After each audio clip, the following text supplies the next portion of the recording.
फिर हमारे पास ये है कि अगर हमें नंबर ऑफ पार्टिकल्स निकालने हैं, ठीक है, तो वो किसकी इक्वल होगा? Number of moles multiply by molar gas volume.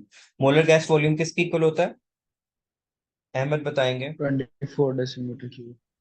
हाँ, twenty twenty four four decimetre decimetre cube और 24,000 सेंटीमीटर क्यूब, डिपेंडिंग अपॉन वो किसके इक्वल है। ये again rearrangement of the formula हुआ हुआ है।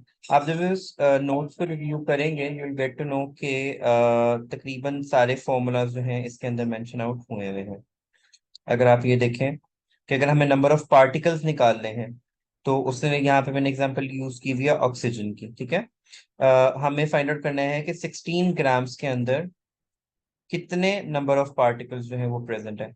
तो 16 ग्राम्स जो गिवन मास, और इन द क्वेश्चन है जो मैं आपसे बात कर रहा हूँ, उसने क्वेश्चन में मास दिया होगा डिवाइडेड बाय मोलर मास। यहाँ से मेरे पास निकला है नंबर ऑफ मोल्स। हमें क्या फाइंड आउट करना था? पार्टिकल्स को फाइंड आउट करना था। नंबर ऑफ पार्टिकल्स फाइंड के लिए मोल मल्टीप्लाई बाय एवोगाड्रोस नंबर से हम लोग मल्टीप्लाई करते हैं। ऊपर ये एग्जांपल हमने डिस्कस की दी है।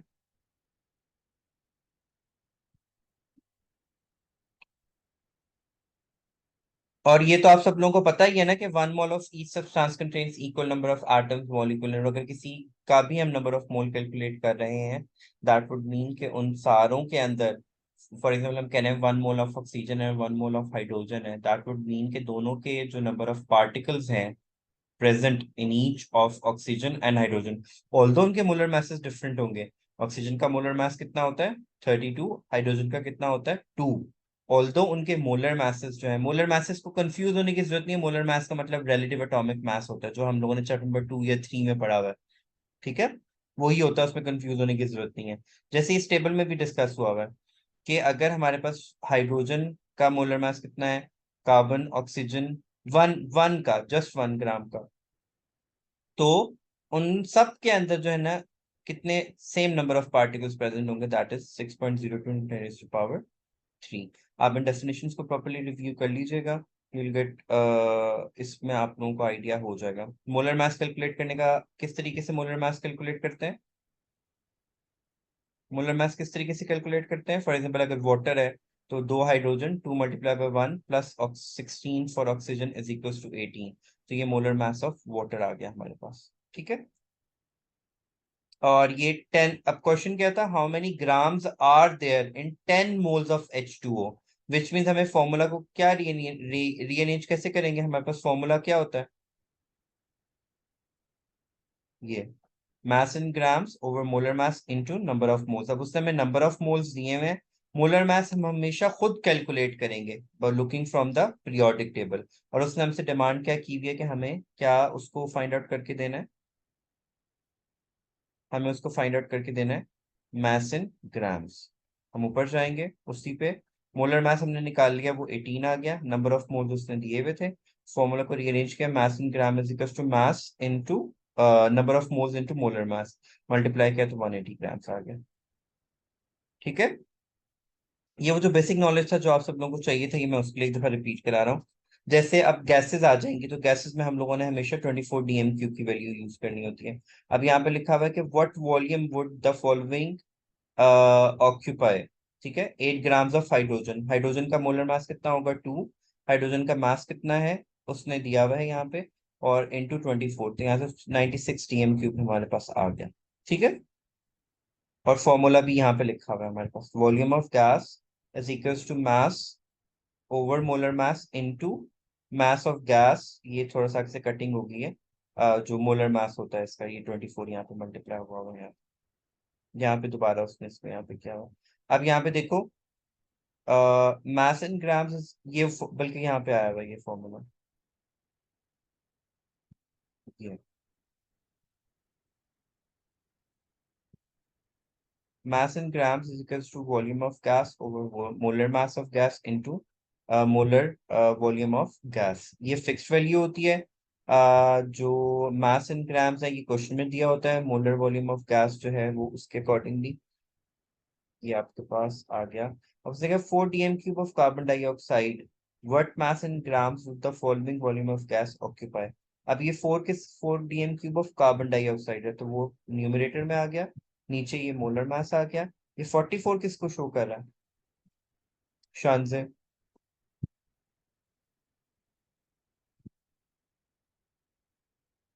रिलेटिव मास का गैस का। हाँ, जो मोलर मोलर गैस वॉल्यूम होगा। सो कार्बन का हमारे पास 12, ऑक्सीजन 32, 12 प्लस 32 44। तो ये मेरे पास 7.33 ग्राम्स किसका निकला है, कार्बन डाइऑक्साइड का मास निकला है इसके अंदर। आगे नीचे एक और एग्जांपल भी होगी हमारे पास, फॉर्मूला से हम लोग देख रहे हैं। अब ये मैंने आप लोगों को क्वेश्चंस कराए हैं। अब ये देखो, 2H2 plus O2 plus 2H2O, यहाँ पे हमारे पास एक और लॉ भी डिस्कस हो सकता है जो मैं लास्ट टाइम C3 से डिस्कस भी कर रहा था। क्या है वो law? Law of definite proportion.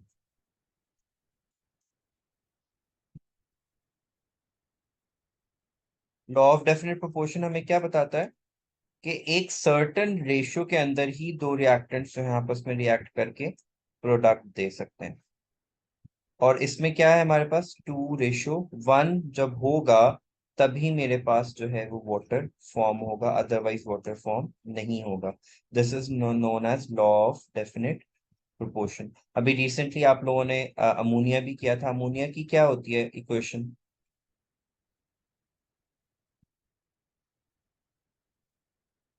Gives 2NH3। अब इसमें क्या है इसकी रेशियो, 2:3 में अगर हाइड्रोजन एंड नाइट्रोजन रिएक्ट करेंगे सिर्फ तभी हमारे पास जो है अमोनिया आ सकता है, अदरवाइज वो फॉर्म नहीं होगा। चलो let's not get distracted to something other. Two laws हैं वो आपको हमेशा याद होने चाहिए। लॉ ऑफ डेफिनेट प्रोपोर्शन जो हमें बताता है कि एक सर्टेन रेशियो में ही एटम्स रिएक्ट करेंगे, रिएक्टेंट्स रिएक्ट करेंगे to give a certain product. उस रेशियो को हम मल्टीप्लाई तो कर सकते हैं, उसकी वैल्यूज को इंक्रीज डिक्रीज तो कर सकते हैं, लेकिन अदरवाइज इसके अंदर हम लोग जो हैं, अगर ये रेशियोज अब प्रेजेंट नहीं होंगी तो हमारे पास रिजल्ट्स प्रोड्यूस नहीं होंगे। दूसरा है law of conservation of mass. Law of conservation of mass में क्या बताता है कि रिएक्टेंट्स और प्रोडक्ट का जो है क्या कहते हैं, रिएक्टेंट और मैं प्रोडक्ट्स हमेशा जो है कि masses हमेशा क्या रहते हैं, इक्वल रहते हैं।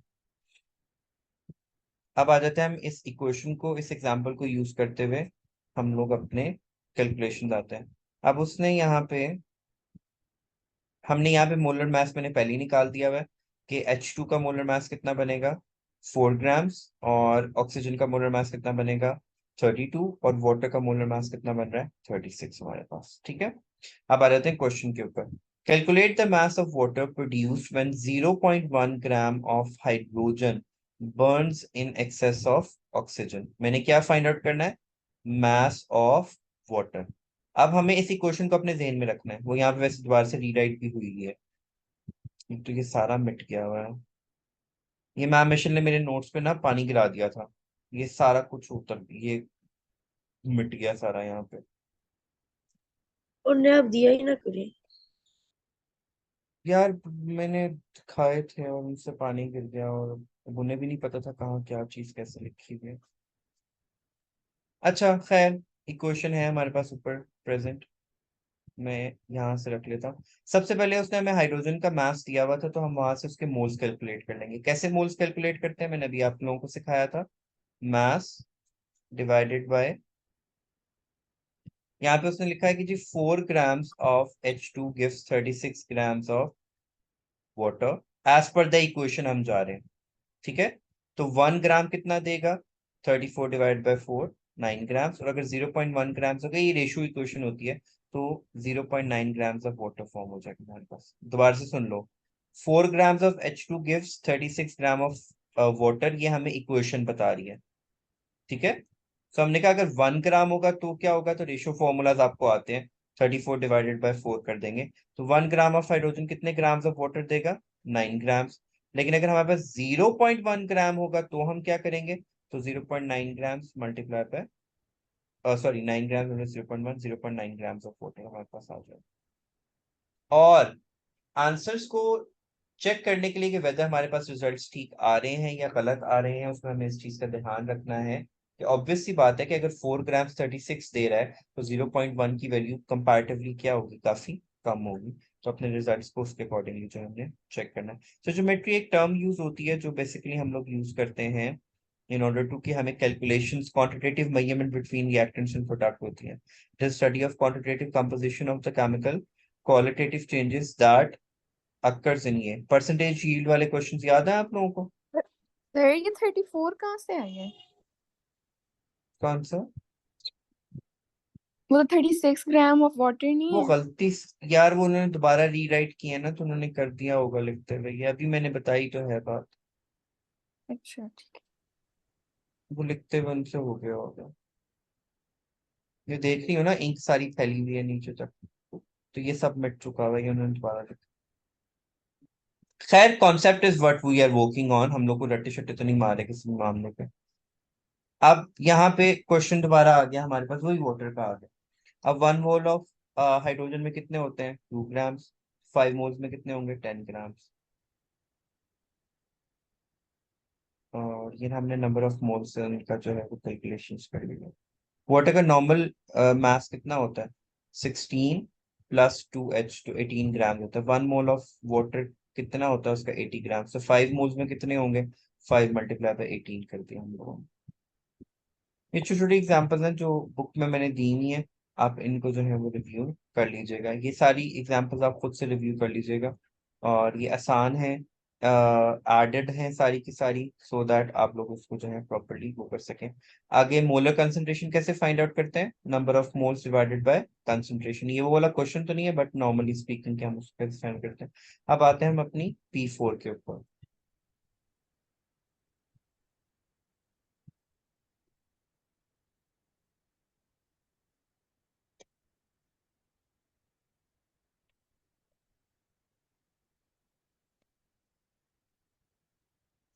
चलो, पहला क्वेश्चन तो उसके ऊपर हुआ ही हुआ है। सबसे पहले